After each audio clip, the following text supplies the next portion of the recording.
Well, to say the world is in a precarious position would be an understatement. But are we on the brink of World War III?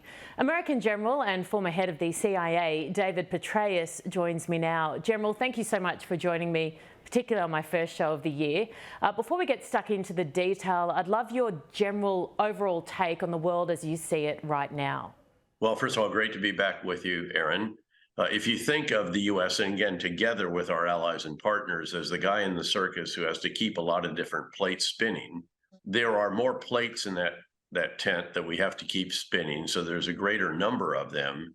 There's obviously the most important relationship in the world, which is that between, again, the U.S. and the Western countries and China. That plate is bigger than all the others put together. The Russia plate is more menacing. There is still a North Korea plate.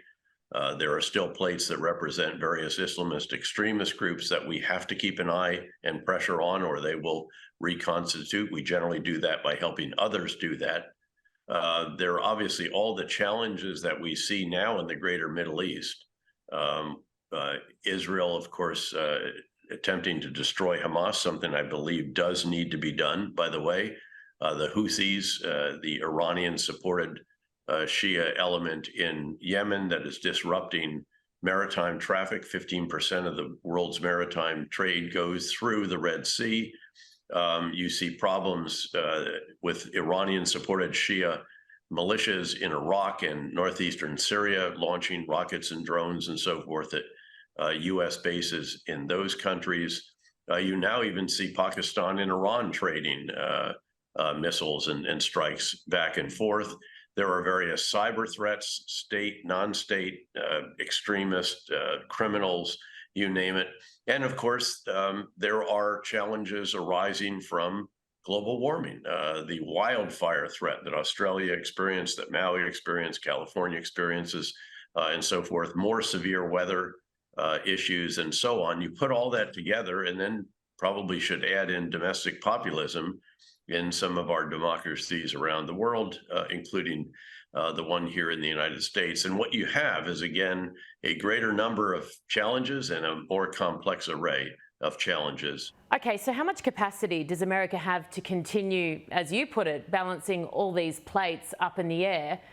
If the world just continues as it is, which is fairly arduous, hard work at the moment, what if it gets worse and escalates? Can America cope?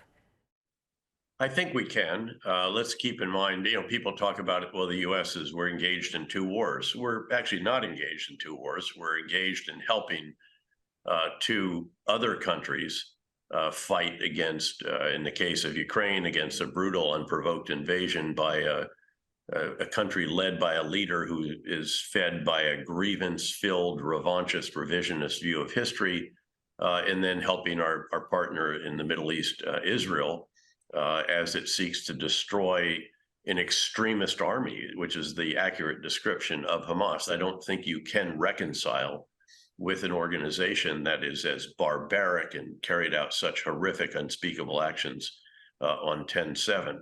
Dismantling the political wing, another objective I think is also necessary. Obviously, they want to get back their hostages. As you may recall, I just did a book with Andrew Roberts, a great British historian, Conflict, the Evolution of Warfare from 1945 to Ukraine. Andrew and I don't think there's any case since 1945 that is as fiendishly difficult for an operation as what Israel faces in Gaza.